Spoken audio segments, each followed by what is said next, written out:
Thank you so much, Carmen. It's a real privilege to be here at the Robert Koch Institute today, and I'd like to thank the organizing committee. Of course, my previous speakers haven't made my job any easier because in Norwegian we say it's like jumping after the famous ski jumper who's called Virkula. So that's the first challenge. The second challenge is I stand between you and lunch. So I was delighted to see that you had some snacks so you're not too hungry. And the third, but the most important, is I have a lot to say. So I'm going to speak very quickly, and therefore I'm going to ask you to fasten your seatbelts, please. So today I'm going to cover a lot of ground, but just a little reflection of where we are in the world today. And if we think about the world today, we do have some really serious issues and considerations. So this talk today is going to be about reflection of where we are, and there'll be a lot of reflections that tie up both to Eamon's talk as well as to Alistair's talk. And what I'm going to try and do is to really set the scene about who, what, why, and what are some important considerations for the health of people on the move. And what really gets in the way of inclusion? And I see inclusion is a common theme, and I'm very pleased that all of you selected inclusion as a theme, because it might seem very simple and say, yes, it's very implicit, but it's not, and we have to make it explicit. And how can we work towards this goal? And again, you'll see some common thoughts, though I haven't spoken to either Alistair or Eamon, yesterday. I'm sorry I was late arriving from Geneva. But we do have challenges in terms of unity and priority, because we talk about a lot of things. And being at the Public Health Institute, of course, it's public health, but it's global health, it's One Health, it's planetary health. And sometimes you think that all of these things are very much connected. And the syndemic is, of course, one way, as you can see on the other side, that connects them. But the first thing I'd like to start with is really looking at, and this is one of my hobby horses, talking about what do we mean by certain terms? Because as scientists, as public health specialists, as healthcare professionals, sometimes we're very busy doing, and we need to step back and say, what are we doing? And what really is diversity?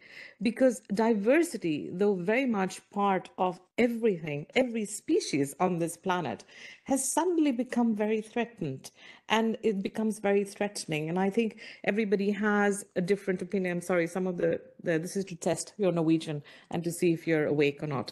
But you're really looking, what does diversity mean to you?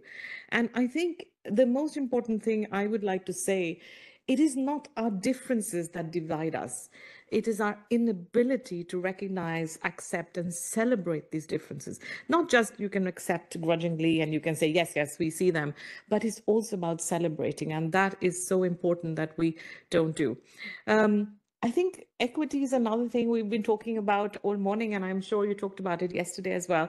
But I just want to, this is a fantastic way of visualizing it, because we often think that equity and equality are interchangeable, and they are absolutely not, because equality is really sameness. And sometimes when we give people the same thing, we might not be serving them, we will be underserving them. And therefore, equity, fairness is really trying to ensure that the access to the same opportunities. And why is this important? Why do we want to bother about it?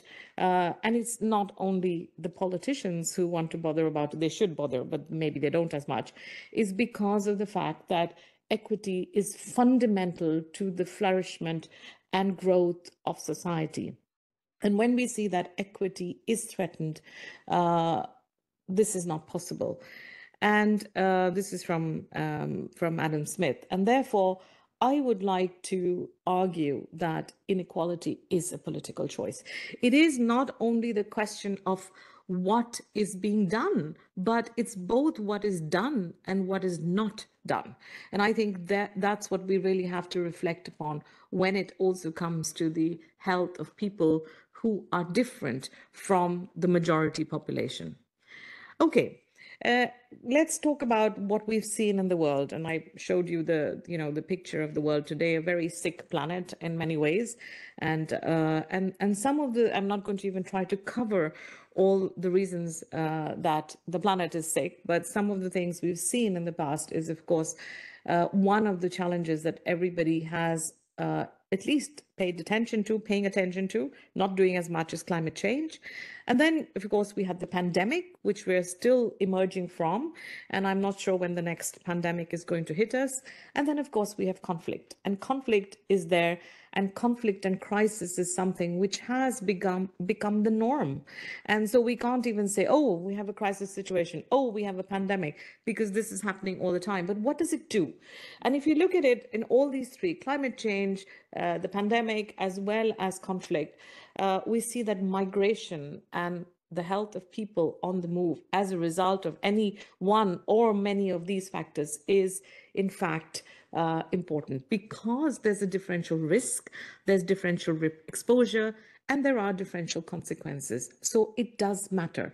It's not only because it's their culture, and I'm very glad we had this discussion about culture. I'm not going to talk about culture because, if somebody can define culture for me, and I like that, I'm going to use that, Alistair, that I'll be very grateful. So it's more looking at why we have these differences, and more importantly, what are we going to do about these differences? So a couple of reflections about climate change and the need for urgent action. Though the powers to be and the people in charge at that end have not agreed whether they're climate refugees or they're not climate refugees, and the terminology as well as protection, etc., will take time to negotiate. The reality is that climate change is going to mean that a lot of people will have to move. It's not only a question of they want to move, there will be no choice. And we know that we're seeing this already. In Europe, maybe, and we see this in terms of being at the end of the climate change, not so much evident as in terms of, for example, countries in Asia, Africa, where things are happening very rapidly.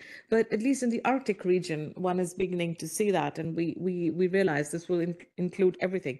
So it's temperature rise, it's sea level rise, precipitation, extreme events, etc. And what is going to happen is it will affect livelihoods. It will affect people. And therefore, when livelihoods are affected, when incomes are affected as a result, people will move. And to date, I know that a lot of colleagues, and we work very closely with the Countdown, because we have only two standing commissions of the Lancet. One is on migration, the other one is on climate, and we do work together. But of course, a lot of the work that it involves is modeling, and please don't misunderstand me, I think that's very important. But we also have to look at what happens to the people at the end of the day. So, which also means that we've got to work across disciplines. So the challenge is going to be, can we do anything, make changes that we can keep the climate at that level that would not trigger large disorderly cross-border movements? I'm not a prophet, but I doubt that we can do that. We're already, I think, 50 years too late. At least that's what my colleagues working with climate change tell me. So it's going to be that health systems, healthcare is going to continue to have to both reinvent itself and ensure that it's robust to meet with this. Forced displacement.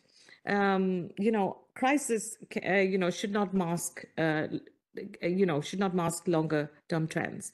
So we also see that we always keep this thing, oh, there's a crisis, people come, they will go back. Yeah, some of them do go back, some of them don't. And it's not as if, again, crisis is something that we can control. It is very much part of human nature. Though having said that, the historians will tell us that actually some of the conflicts or the wars were even more bloody and terrible 200 years ago, but that doesn't mean we have to continue that in a way. But the crisis is that, and these crises focus also hides the fact that today's refugee and today's displaced person is tomorrow's citizen. And therefore, if we only focus on the situation which is here and now, we're not going to see that that 85% of the people moving across the borders are actually not refugees. So there is a lot of focus on refugees. And again, I'm not trying to say that we should not focus on refugees, but the issue is really, is that focus a very temporary focus? Because at the back of our minds is like, let's do this Band-Aid. And those of us who work in health, we know that the Band-Aid works only that much. And we have to stop what I call mopping the floor. We're just mopping the floor. But what we really need to do is turn off the tap, and we have to find out how can we turn off the tap. And those are the issues really, particularly looking at the situation of disadvantaged people. I'm also very allergic to the term vulnerability, and I don't mean allergic as in a medical way.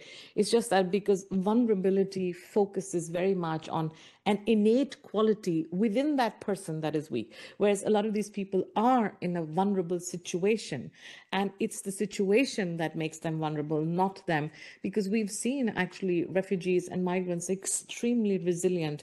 And any of you who've gone to a country where you don't speak the language, where you don't know how the system functions, and God forbid you wake up in a hospital bed, you know how terrifying it is. So, and in order to do all of that, you need to have resilience. So very often we in crisis, we actually undermine the resilience of many of the populations that are on the move. The pandemic was a magnifying glass. And the pandemic really showed us we're only as strong as our weakest link. Also, I mean, many things you've said in the morning, the two of you, that I'm actually repeating, wasn't planned again, but it makes sense because I think that's what it did. But it also highlighted that some sections of the population and some groups of the population will again need more attention, will need to be served differently. It's not only about more, it's also about difference. What will be the best way to achieve those goals? Okay, so as you can see, migration, and I'm going to now, from making the case for why migration is here to stay, why we need to pay attention to migration and not think that if we close our eyes very tightly, as a lot of maybe right-wing populist leaders think it'll go away. It's not going to go away.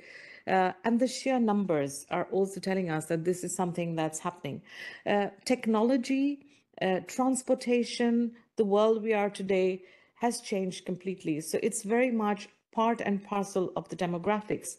And maybe we don't see the necessarily all the positive aspects of migration, but in years to come, and I will give you some arguments as to why there are many, many positive aspects of migration. And we look at that when we're going to talk about labor migration.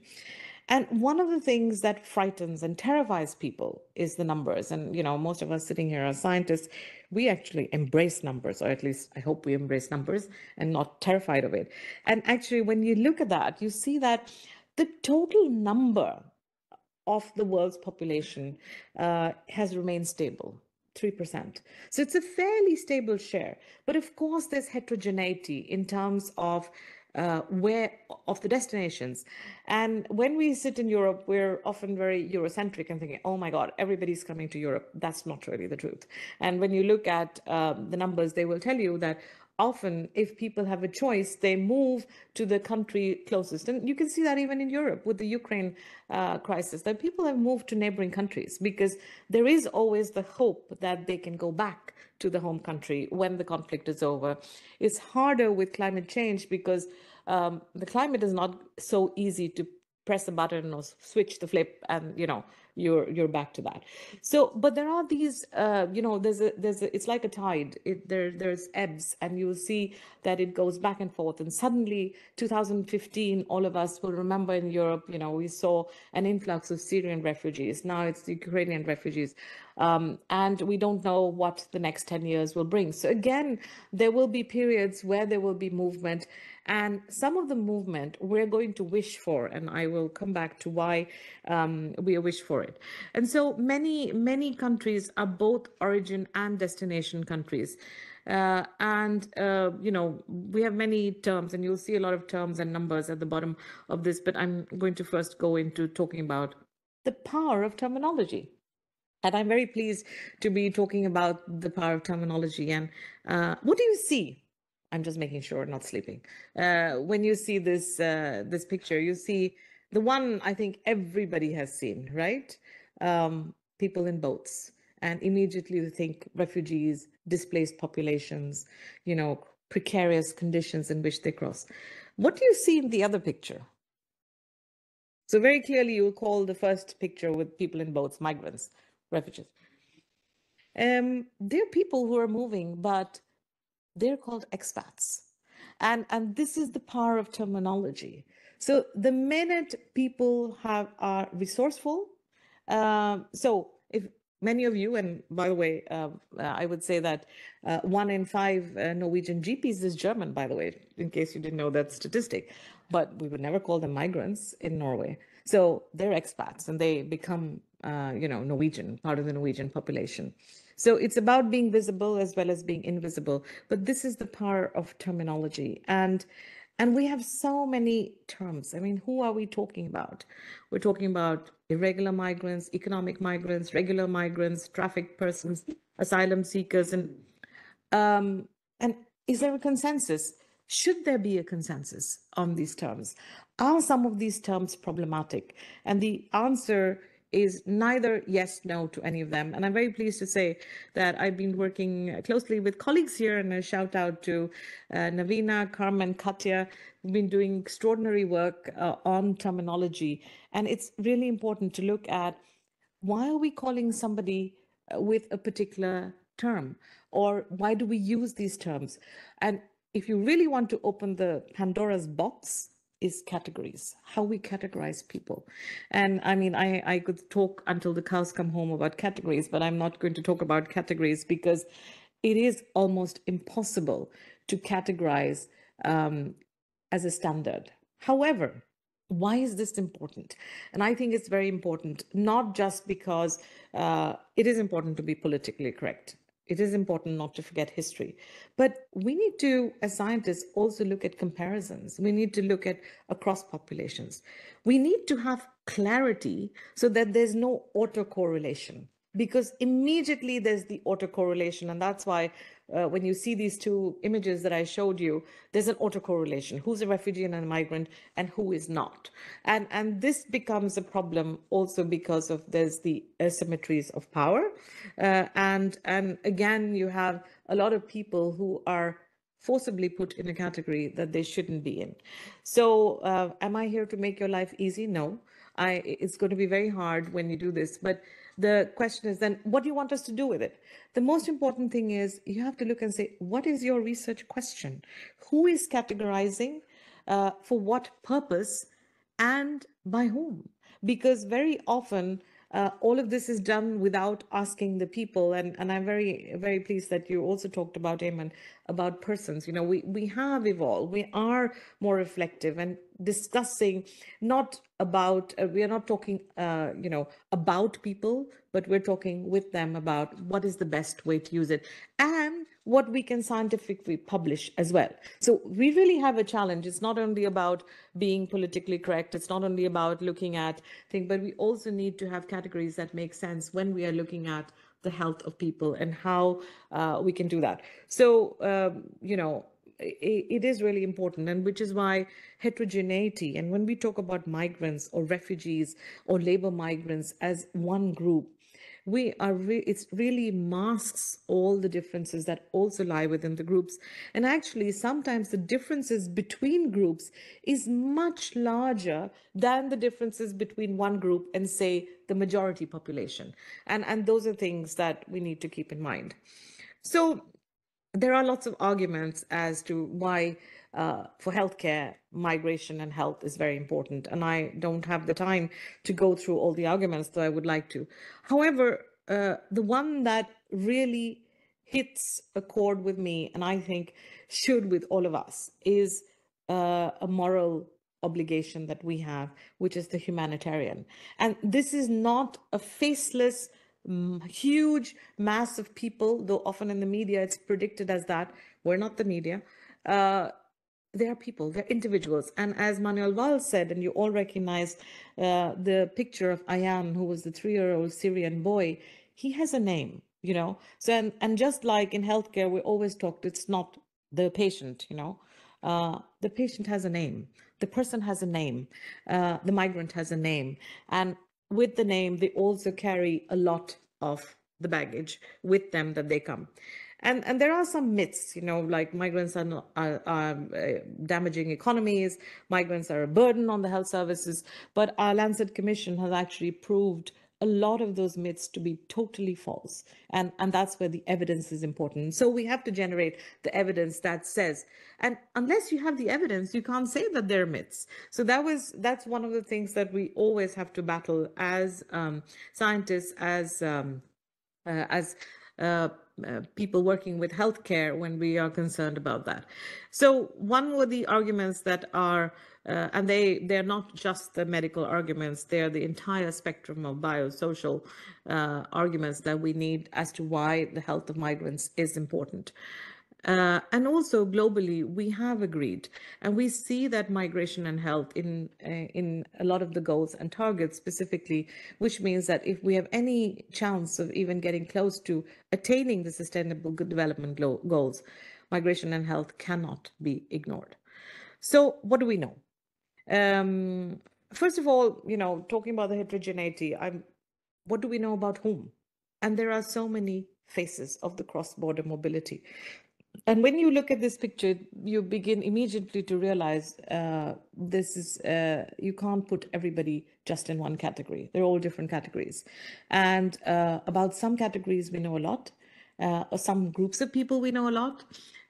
Some diseases we know a lot. But I would say at best, and I will come back to the research that we have, it's cherry picking. A lot of it is cherry picking. We've just done what has been convenient for us. If we look at the phases in the development of migration and health research in particular, initially it was, this fascination with exotic disease. What was different, unusual diseases. Unfortunately, unusual diseases were infections and all the infections that one did say, but that was how it started and it was good. And then it was like biological differences. But biology does not really explain all the differences in health. And apologies to biologists, it's a good start. And we need to consider biology, but it's not going to give us all the answers. We need to look beyond biology, really, because we need to look at where people live, grow, age, work, etc., etc. And that's not all biology. Biology is the essence, the basics maybe, but of course there are genetically different diseases that we also looked at. Then we began to say, oh, but we have to look at the differences in population groups. Also very important, looking at patterns of disease. And a lot of studies were done, particularly in the UK, and some of these studies are very famous and many of you might have read. But the comparisons were with white as majority. By the way, what is white? White is not a color. White is not an ethnicity either. So we really have a problem with some of these terminologies. Back to terminology. Okay.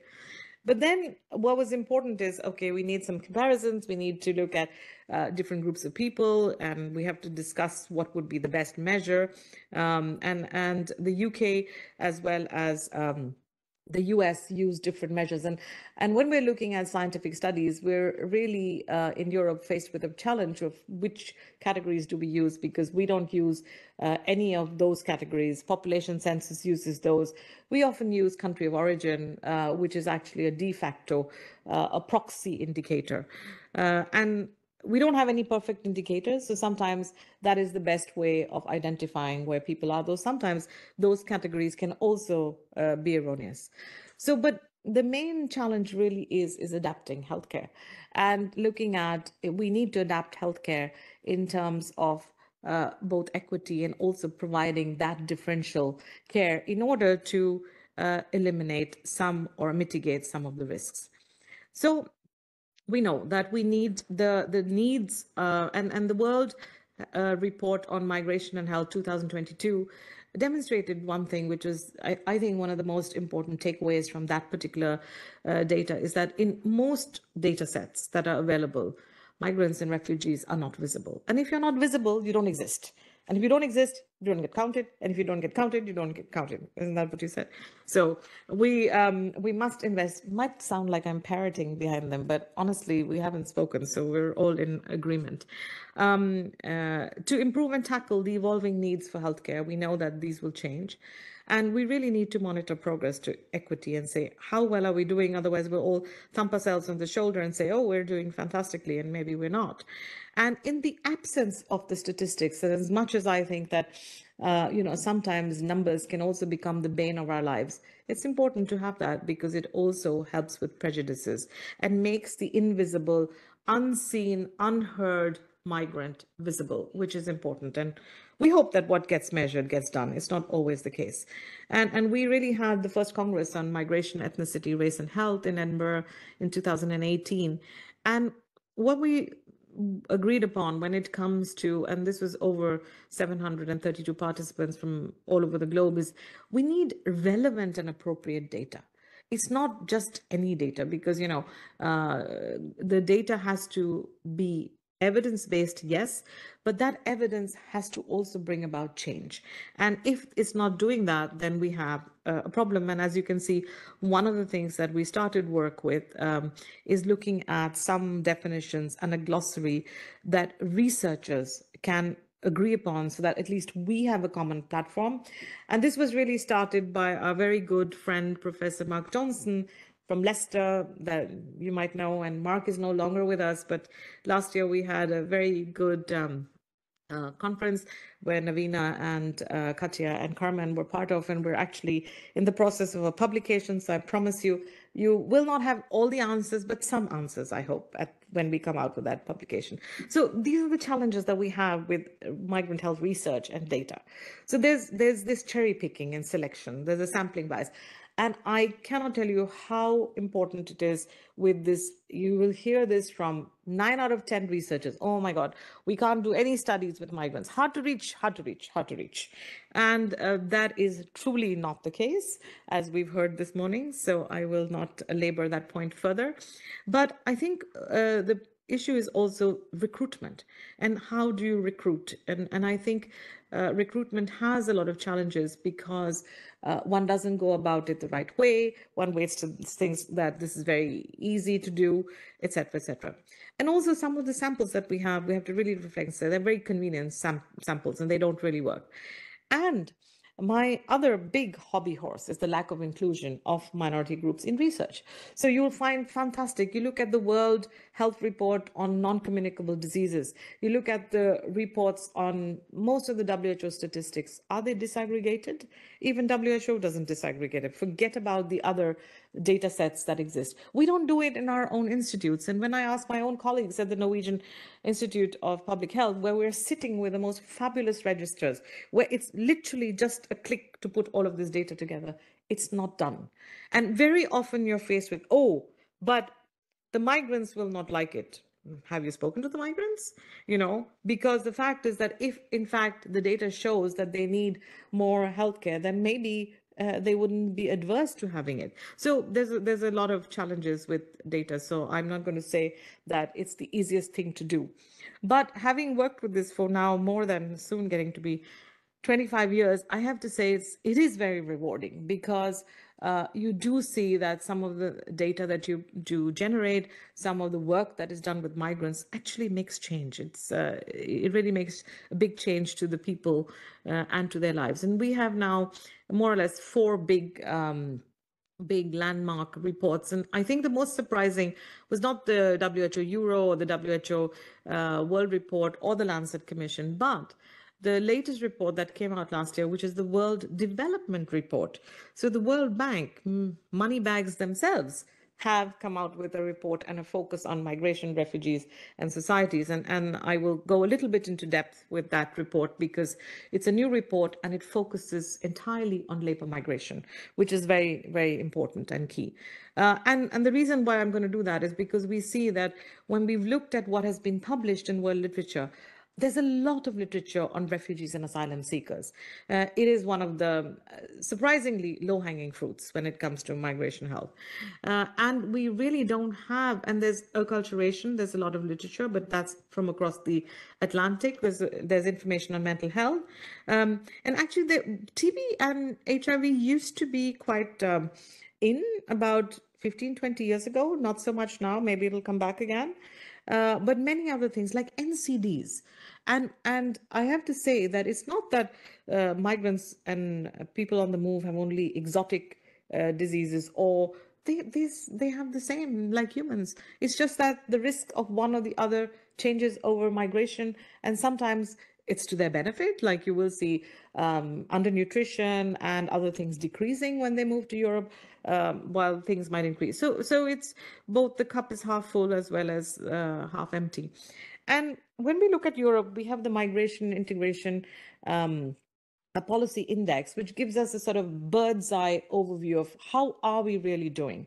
And you will see that most of Europe, we're actually not too bad. When it comes to migration and health. So I'm not going to stand here and say everything is gloom and doom, but could we do more? Could we be better? Absolutely. And that's what we need to do. And definitely we could work together much better than we do today. And the area that we could really do better is the unmet needs. And if we look at the unmet needs for healthcare by income group, we see that it's not necessarily the countries. Don't worry, Germany, you're doing well. So you can just have a breathe a sigh of relief and say, now we're fine, you're fine. But it's not always the richest countries that are doing the best when it also comes to unmet. And when we talk about unmet needs, it includes everything from distance, it includes appropriate care, it includes language, in many things that are unmet. And I think next time I'm going to actually become a true advocate of the one-stop. I think that could really help in mitigating some of these unmet needs. And here again, you look at the GDP and the migrant health strand. And again, what you see is that and it's very interesting. And here you have Ireland and Norway, who are really good with their GDPs, but not doing as well with the migration integration health index. And I think that's because it's more equality than equity there. And that's where we need to tell our decision makers, policy makers, not sameness all the time. We need to have some differentiation. And so you can see how, this plot also works in terms of GDP and MIPEX. So the migrant, I don't have time to go into all the myths from the Lancet Commission report, but one of the most, I would say, used right-wing populist rhetoric is migrants have many more children than host populations. They're going to completely drown us out and we won't have anything left.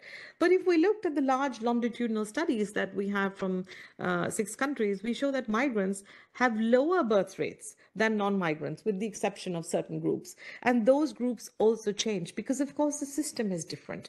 And what one has to remember, and this is where the epidemiologist and the demographers will remember the demographic transition, that when you have high fertility, it's associated with high mortality. So as mortality goes down, and if all of us think back of our parents' and grandparents' generation, they had 6, 7 children because you didn't know who would survive. It was as simple as that. So the same thing has happened in Europe. And the same thing happens with migrants and migrant families. It's just that we don't trust that. And we're not believing in that. But I think if you look at these rates, and this is looking at birth rates and looking at one generation, the UK, at least you have 2 or 3 generations, but in most other countries you can't. But the writing is on the wall that this is not going to be a problem.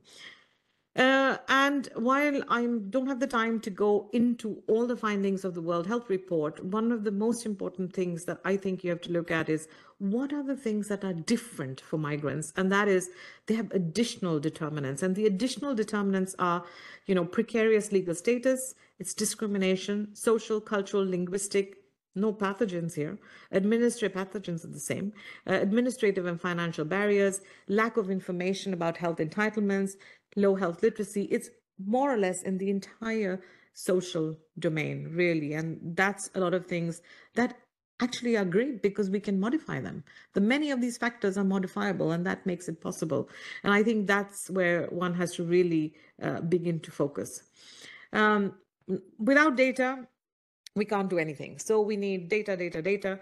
We need linkages of data. We need to have more work across countries and collaboration. I'm very happy to say that, of course, Norway and Germany, we do a lot of work together, but we all, and with the UK as well. In fact, a lot of your co-authors I've worked with closely, but we also need to work with countries of origin, because where we are countries of destination, but countries of origin, we don't work with. And of course we say, yeah, and by the way, global south, what is the global south? Global health is really not global. It's really dominated by high income countries, because unless we know the history and we know what's happening there, we cannot interpret both the data or what is happening with health changes here. When it comes to labor, we do see that migrants are often in the 3D jobs, the 3D, the dirty, dangerous, and difficult. And of course, that is what exacerbates the risks for them and the lack of social protection. Sexual and reproductive health is again a very contentious area, and very often it's an area that there's a lot of prejudice, and some of that prejudice is totally unfounded. It's more related to systems, and it's more related to what one is not aware of, and therefore there are many issues. Of course, violence is a very big issue, and that should not be undermined. Mental health and infectious disease, again, not to be undermined. Okay, so what's our agenda? What do we still need to work on in the coming years? And WHO had an extensive process, and I'm on the Strategic Advisory Committee, and we worked for 2 years across the globe with almost 186 stakeholders, not experts, stakeholders, because there were also people from different migrant groups. And we came up with a sort of, prioritization, because that's the other thing, and to prioritize something means that you have to prioritize something down, because otherwise nothing is a priority. And therefore you have to have an agenda where you have some priorities. And these were the core priorities. And of course, it was inclusive universal healthcare and primary healthcare.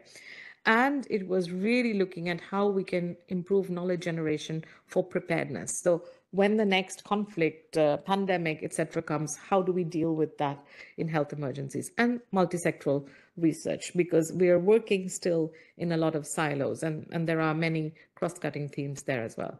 So we have, to some extent, been working in the last few decades with what? Whether it's the definitions, the concepts, looking at frameworks, looking at recruitment, co-production. But we're absolutely missing with the how. And that is the biggest stumbling block, because we don't know how to go about it, whether it's the how do we work across disciplines? How do we work? How do we coordinate? How do we give exactly integrated care? And how do we build capacity for the future? So that is still remaining. Now I'm going to just talk a little bit about the labor migration, and I see that time really flies. So you have to tell me when I have 5 minutes, otherwise I can keep talking until tomorrow. So, but I mean, this is a very oversimplified version, but of what one needs to be happy. But the most important thing is, of course, inclusion is very important. And if you are different, and if the likelihood of your being included is very little, and what can we do? We have to at least hope for that. So the poorest cannot migrate. Low-skilled laborers move to closer destinations. For example, a lot of Nepalis move to India for work. They're not necessarily moving to Europe all the way because they don't have the skills. High-skilled move to a few high-income countries, and this is where we can have all the doctors, engineers, etc., which doesn't include me, by the way, because I always say I'm more a love refugee. I happened to meet a Norwegian diplomat, and that's why I ended up in Norway. So, not moving as high-skilled to a high-income country. And of course, refugees in neighboring countries. So what are the key messages? Again, everybody looks at migration as a problem to be solved. It is not. It is really to be managed. Now, the economic case for migration is very strong, but policies will affect how large that gain is. How much are you willing to take that risk for inclusion? The more willing you are, the more gain there will be. So, and better mobility is not only about numbers, it's also about who moves and what circumstances and what they're able to do. And we have to rethink international protection and make changes possible. And this is where my favorite mantra, nothing about us without us, and that includes all the people who are concerned. So when you look at jobs, there is competition for workers and for talent. And very soon we are in a crisis where we don't have enough hands. In Norway, in healthcare, even if every third high school student does take up a health education, we still won't have enough health workers. How are we going to resolve it? We have 5 million people in Norway. You're lucky in Germany, you have a few more bodies, but there are not enough bodies. So in other words, we will need to have more labor, and this will have to be through labor migration. And labor migration, there are two aspects of it. One is looking at the origin, and looking at what is at the origin that can be done. And this requires collaboration, both with origin and destination countries. And I think Germany is part, in the World Development Report, is part of one of these, I would say, initiatives where one is looking at origin and destination. And that's important. And at destination, it's managing labor markets, impacts, and beyond. So it's also looking at what is beneficial, but it can only work if there's a sense of belonging, and the sense of belonging of being included. Otherwise, and this requires economic inclusion, anti-discrimination programs, and gender differentiated approaches for inclusion, because we can't expect everything to happen the minute people land at an airport in Berlin or cross the border from the neighboring country. So some of these things I've already mentioned, and we also have one important thing in terms of labor migration, refugees, any population on the move, and that is governance and leadership. Because governance and leadership is so often neglected. And I mean, for us as scientists, our job is, of course, to generate the evidence. But if the evidence we're generated is not put in place by those who in governance or leadership, then we can write all the papers we want to have and publish, and nothing will change. And therefore, this is very important that the work gets connected, and now there are many global initiatives for that. This is really looking at what's happening in the transition, the demographic transition. Even in middle-income countries, we see fertility going down, and we also see there's a compression in terms of time and income growth. In Europe, we are beyond this, so we really have a crisis when it comes to the demographics. The consequence, if we put our heads in the sand like ostriches and don't want to, really look at what's happening and fail to include, then we will really, these pictures speak for themselves, and we will see racism just increase, and at all levels, systemic, interpersonal, and internalized. And I think that it's not something, this is one of the areas that I really have worked with and I'm working with very closely, because without this is such a serious consequence, because we have now evidence, and this is colleagues in Australia who have actually looked at biomedical markers as a result of racism, where the telomeres in the DNA have shortened. So yes, and there are studies, and I can send you all the studies. And this is when scientists say, oh, okay, it's not just an issue about because I want to be a nice person, or we all have to be nice people and be nice to each other. No, this has a consequence, and this has consequences for us in healthcare. And as you can see, our the WHO Executive General and our former Prime Minister of Norway, Gro Harlem Brundtland, said everything is connected, and everything is connected, and therefore racism cannot be, and it's not just racism, it's also about, again, the asymmetries in terms of power. It's discrimination, it's structural discrimination, it's oppression, and this also affects accessibility. I'm sorry, this is a very crowded diagram, but I think it's just to give you the idea of what I'm talking about. So we have a disconnect, and there's a disconnect. We have society inclusion. Yeah, at times society can be uninterested because it's like, what, you haven't really told us why we should be doing this. We are very fragmented. Research, development, professionals, everybody is, and I'll show you another figure of us working. The political management leadership, they're governance is very reactive. There's a crisis. Oh God, the Daily Mail is going to publish this. Let's do something. Before that, nothing happens. And then the private sector is very unconvinced, and we really need to harness them as well. And I think they're just waiting to be harnessed, but we have a responsibility to do that. So this is what is happening. Academia, civil society, policymakers still working in silos. So get those bridges out. So if you want to go fast, go alone. And if you want to go far, go together. I will end my talk with, and I'm going to just jump over these partnership issues because we've talked about that, with Darwin.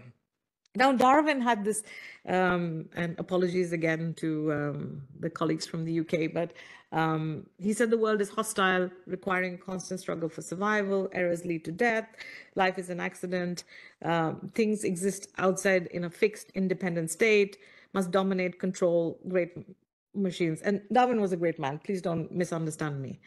But maybe Darwin was also wrong. Maybe life is about invention, not just survival.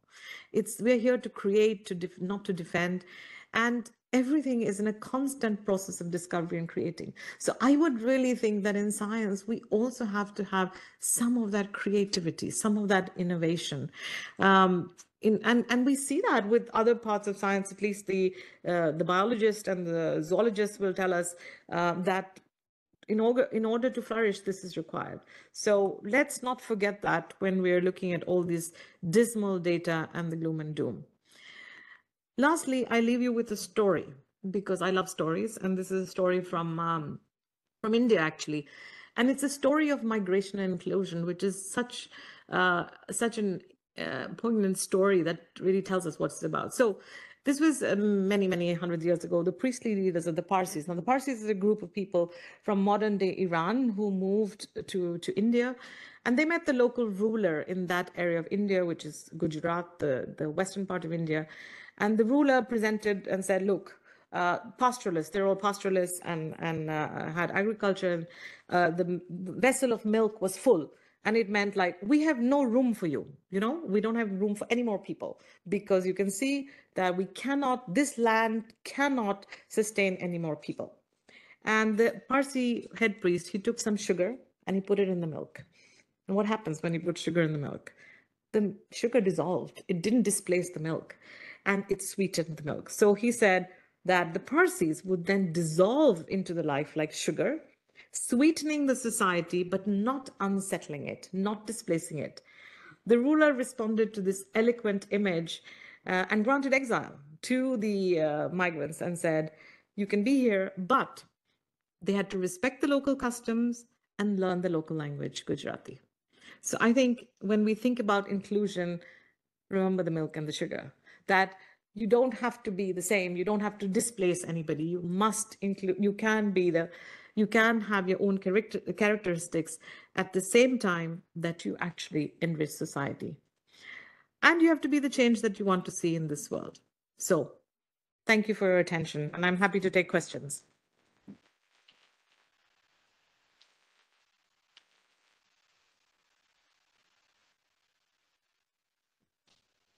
Okay, are there any questions? No questions. Okay, that was very clear. Thank you for your very inspiring talk. So I'm going to ask you a question I was asked yesterday and I didn't quite know how to answer. So you put up the slide on governance of how we handle migration, and I find it very interesting that there aren't functioning, or that the instruments that have been developed so far arguably are not coping that well.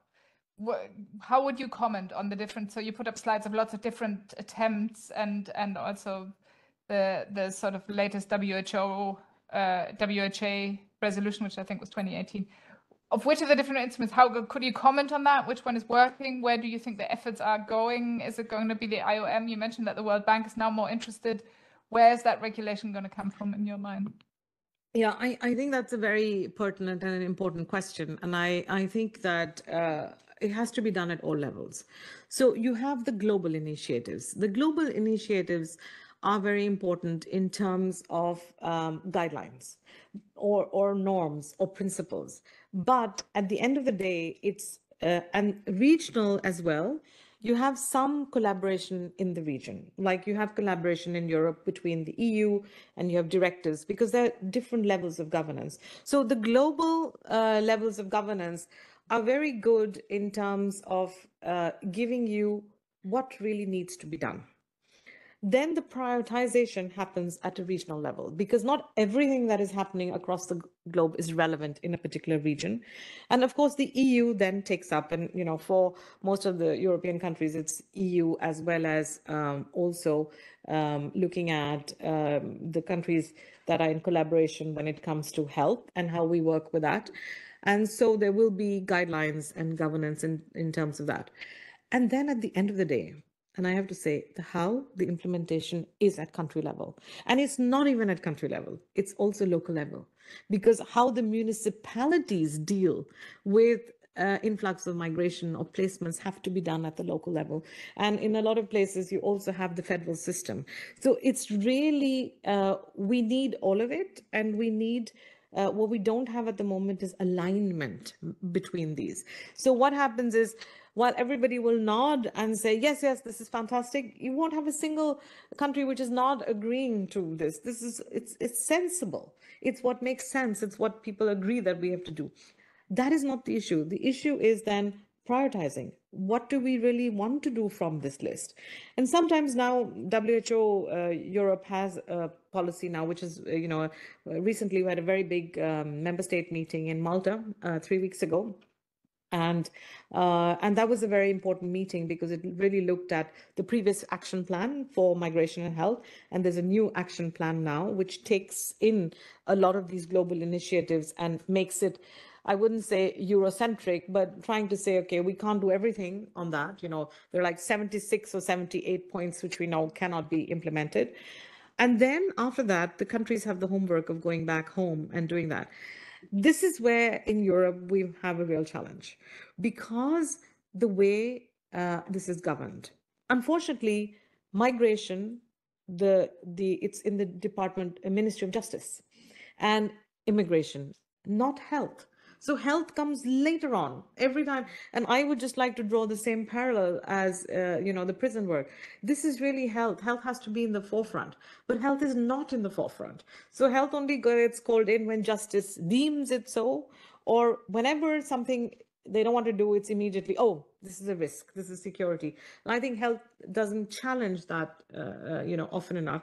And if we really want things to work, then it has to be done at the head of the state or the coordination level, which is why in countries you find what really works well. And, whether you look in Switzerland, you look at Norway, you look at Germany, you look at many, Italy, it's Spain, Portugal, it's the regional authorities in those countries or the municipalities. You'll find fantastic municipalities doing excellent work because they have managed to implement. So I think what I feel really passionate about and engaged about is that we know what to do, a lot of it. We may still not have all the ideas of how to do it, and that's what we need. But the how is very slow. And a lot of it is very slow because of this belief that it's not really going to work, is it? And we don't even allow it to work. But then suddenly you have these good practices. And now the European Union has been really setting focus on good practices that are there in the portal, telling each other, you can do this, it can be done. And the other thing, which is a big myth, is, oh my God, it will be very expensive. Actually, it's very cost saving to do it rather than that. So, I mean, that's one of the things. And then we have measurements to say more of how we're doing. MyPEX is actually a self-evaluation tool, and so are the Migration Governance Index, which IOM has. This is just to evaluate yourself and say, how are we doing? Which are the area? Are we responding well enough? Do we have good policies in place to deal with change? Are we capacity building? Are our health professionals receiving the education they need to receive? So that's more of what MyPEX does, rather than saying, and we've always argued about this, about the ranking, and I'm not very happy with the ranking because I think the ranking makes everybody sort of, oh, I'm in 4th rank or I'm in 10th rank. It doesn't really matter because that's why it has to be done at the country level. Sorry, I hope that answered a bit of it. Yeah. Thank you. You have one question and we have one question in the chat. I don't know yours, but I guess we take the shorter one.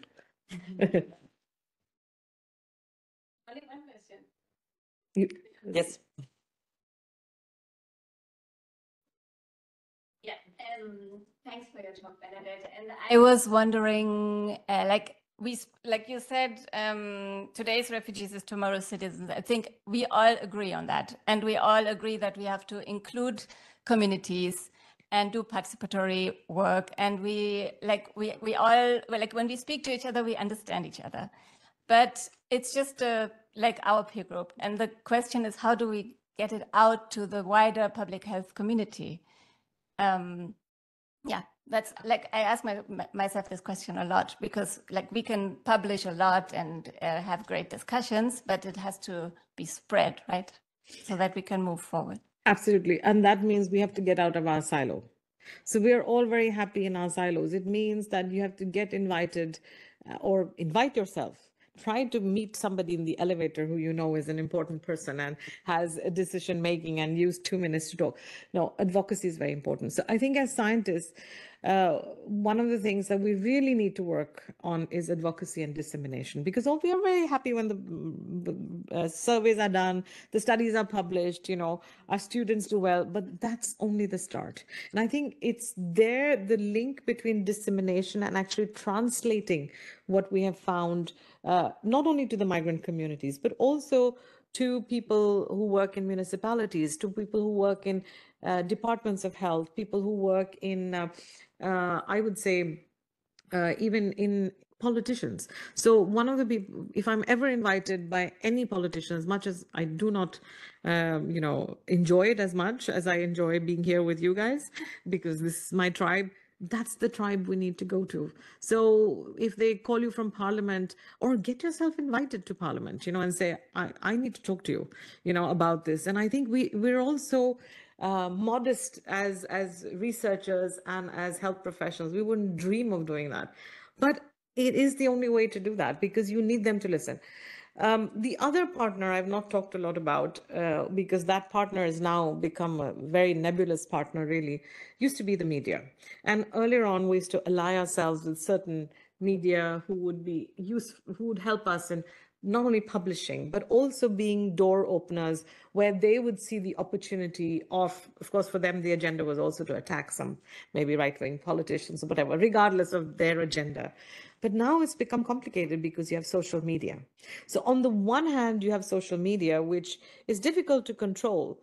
But on the other hand, that also makes it possible to actually disseminate, which is a low-hanging fruit in one way. Of course, you could have it turned over, so it's a bit tricky. I have to say that I'm not a great social media person. I'm not a great media person anyway, but I'm more a people person, so I'll rather go and talk to somebody and tell them, to do something. So I think those are the measures that we need to do. We need to be more proactive. We can't expect them to find out what we've done and appreciate our good work. No. We have to sell ourselves a bit to them.